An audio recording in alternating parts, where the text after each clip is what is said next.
Hey everyone, so One Piece chapter 1015 just came out. You may notice that this is not my usual setup. I was not planning to do a chapter review today because I'm on vacation, and I do not have my usual setup available. But then I read the chapter and I realized that I've just got to do a review because there was... the amount of highlights that came out of this chapter would be the cliffhangers to many other chapters, if that made sense. Like, I think that the chapter could have ended at 10 different points, and it would have been a great 10 out of 10 chapter, but it just kept going and going and going. Like, the Kinemon part could have easily been the climax. Even Sanji's part could have been the climax of the chapter. So let's just run through it. New viewers, just so you know, my usual setup is nicer than this. My setup is normally not this bad. I save that for the streams, but just stay tuned and hopefully you'll enjoy the content. So, from the start, I think the fact that Luffy's defeat was broadcasted, right? That happened last chapter. The fact that we got to see the reactions to all of that this chapter already made this a really juicy chapter from the start, because this is the first time, I think, in a long while that the Straw Hats have had to... The Straw Hats plus affiliated allies have had to hear about Luffy losing at a critical moment, right? We got that at the beginning in Act 1, right? And we got the reactions to that. They were very nonplussed by the thought that Luffy was defeated. Chopper even said at that point that Luffy's spirit won't be broken so easily. He said that in chapter 925, I believe. And now we have this chapter with, again, we're focusing on Chopper, interestingly. I don't know if there's any sort of reason that Oda did that. I said Odin, I think. I meant to say Oda, obviously. But you can understand why I might mix those two up. So, I don't think that there's any particular reason why Oda chose to focus on Chopper the two times when we got the news. Maybe it is just because Chopper is the naive little kid of the group, although he's obviously grown out of that to a degree. But maybe Chopper is just the most innocent one that we can kind of get an interesting little reaction out of. But very quickly, we were immediately told by Sanji that, cut that out, this is obviously not the end. And he pointed out all of the miracles that Luffy has accomplished so far and why they should have faith in Luffy. And that's something that's been reiterated over and over and over again in the New World. I mean, Sanji, of course, you can go back to Whole Cake Island when he explained to Pudding that there's a reason that they're always going to believe in Luffy and why he believed that Luffy would be the first one to defeat Katakuri. But just throughout the entire New World, Oda's made a point of having almost every Straw Hat just about come out and say that Luffy is going to be the Pirate King.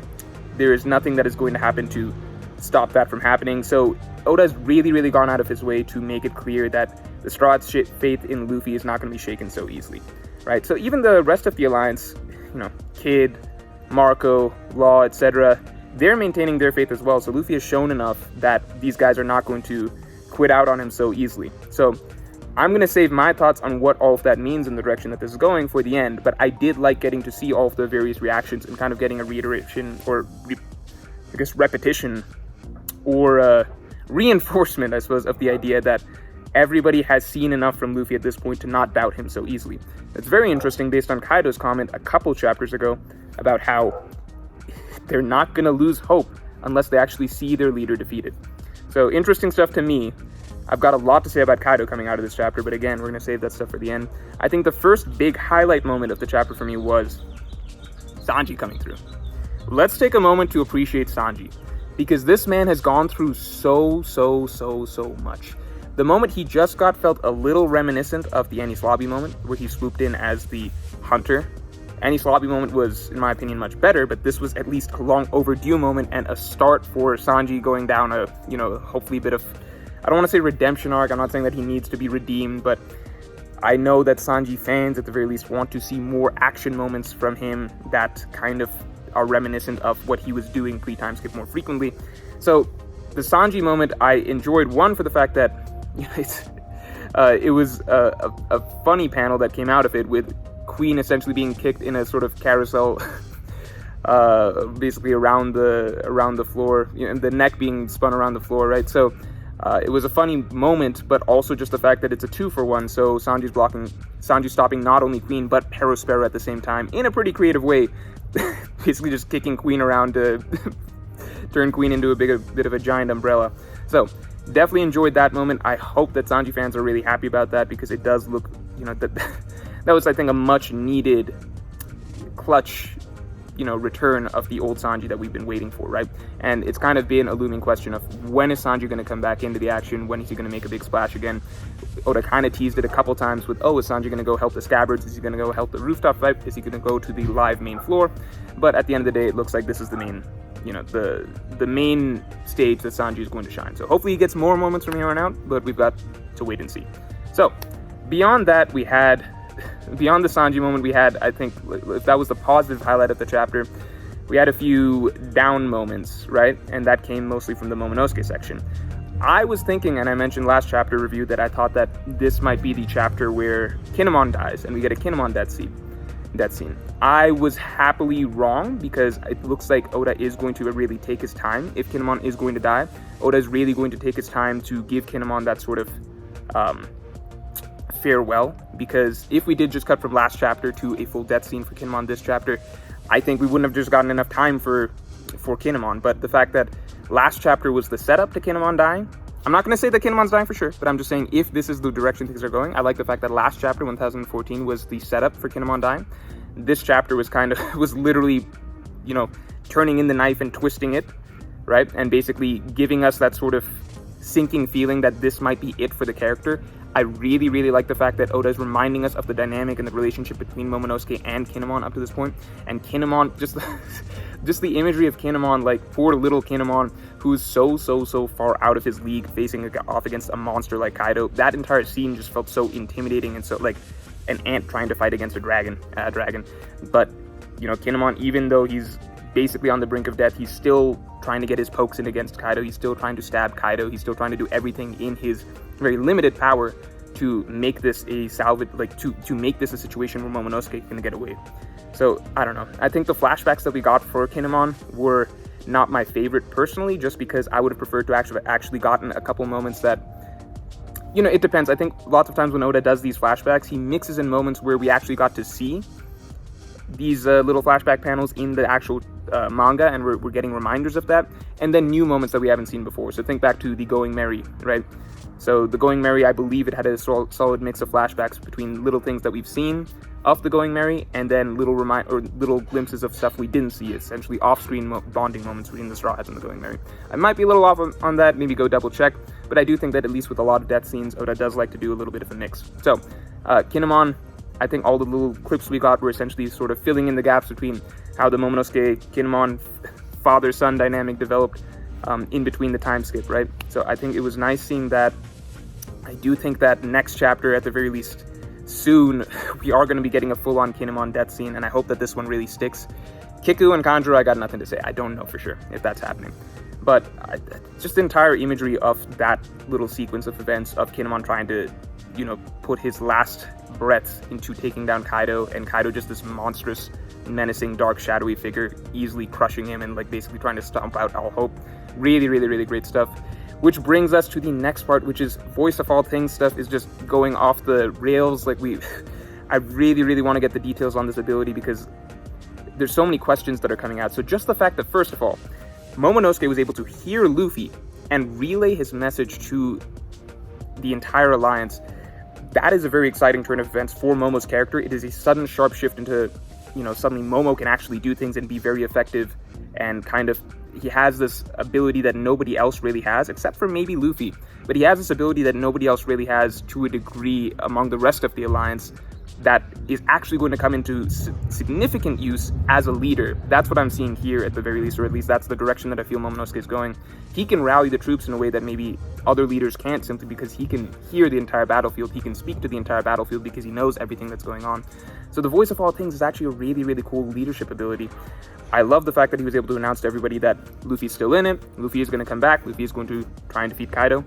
And I like the fact that the way that Luffy was saved, it wasn't something really particularly strange like Carp or whatever. I mentioned on stream, and I think in the last review, that the Carp was my personal preferred solution, but I think that the submarine is the more, I guess, clearly set up logical solution that more people will be happy with and not be mad that plot armor or whatever. It is plot armor to a degree, but come on, it's a submarine, it's gonna be following Onigashima, right? They're gonna see, Luffy's contacting them through some ability, etc., potentially Voice of All Things. All of that stuff, it just feels a little more, like there's nothing to really complain about there, right? It's not like the Carp are just choosing to be friends with Luffy because Luffy's Luffy. Although I would like that, I wouldn't complain about that, but I get why I think a lot more people would be okay with this sort of resolution to that little Luffy falling moment. Now, as for the direction that I think things are going to go, obviously Luffy's going to get back in the fight, and obviously Luffy's going to give one more go against Kaido. First, we're going to get to see Yamato versus Kaido, I think, in the meantime. I think that's really, really, really important to getting us invested in actually what Yamato's been through and why she is involved in this, if this is the final battle, why such a late game addition to the story is involved in the final battle. This next sequence of events, I think, is going to be very important for Yamato's character. Hopefully we get some flashbacks, not just of Yamato, but maybe of Kaido a little bit. If Yamato is set up to be the next big stride like people are hoping, maybe we even get something like a sandwich flashback like we did with Law and Doflamingo, where you get the outer buns of Law's flashback and the inner juicy meat of Kaido's flashback.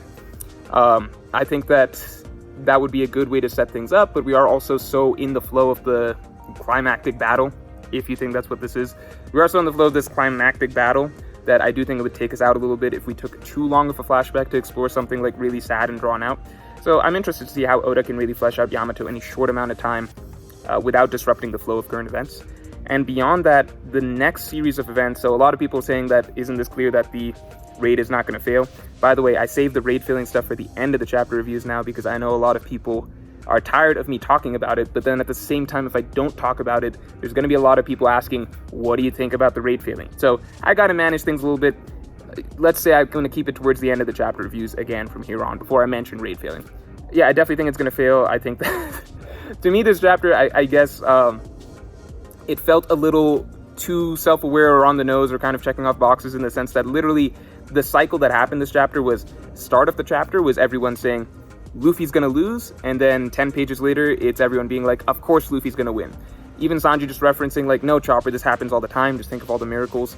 That stuff, on the surface, you could say, well, no, isn't that Oda just reminding us that this is just how things go? Everyone feels down for a moment because Luffy lost. Everyone feels up when we hear that Luffy's gonna win.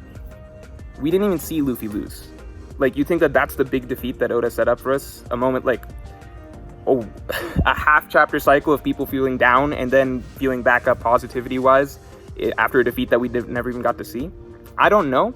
Maybe that is the case. I think it was an effective chapter regardless, but I'm reading Kaido's words and it just feels like an interesting direction that it could be headed to me, which is Kaido predicted this. You can go back a few chapters after Kaido defeated Luffy off screen, a defeat that we didn't really get to see, right? So it was just a generic check off the box off-screen defeat. Kaido saying, well, this one, they're not even really going to care. They're not going to lose hope unless they actually see their leader defeated. That's what Kaido said. And then this very next chapter, you actually see exactly what he said play out. They're not going to believe that Luffy's down and out of it until they actually see it with their own eyes. And on top of that, this chapter Kaido's talking about sometimes you just have to learn, not an exact quote, right? I'm paraphrasing. Sometimes you just have to learn to accept defeat. So to me, this is an ominous direction this is heading. This is nothing new. Kaido expected this. It is very rare for a villain right off the bat to, like, you haven't seen this with any other One Piece villain, for the villain to acknowledge that the little defeat that they just gave doesn't mean that much and that it's not actually going to shake the fate of the Alliance or us, the readers, right? So that is very interesting. The fact that Kaido seems to be foreshadowing the idea that no, you are going to have to learn to accept defeat at a certain point. I'm very excited for that, and this chapter did a lot to get me excited for Kaido as a character. I think he's a very quotable villain, which is always good. His dialogue has become very interesting, and I think just every time he's talking at this point, he's kind of talking heavy, so it's just, I don't know, he's a very entertaining character to have on panel again. I think there were some points, I guess, in the last, maybe the early on Onigashima, where Kaido seemed a little vulnerable to a degree, but at this point, it feels like he's turning into a very, very interesting, complex villain with his own sort of school of thought of, like, just the fact that he even is thinking about things like Joy Boy, thinking about things like how he wants to die, thinking about things like how far will Luffy's sailing go.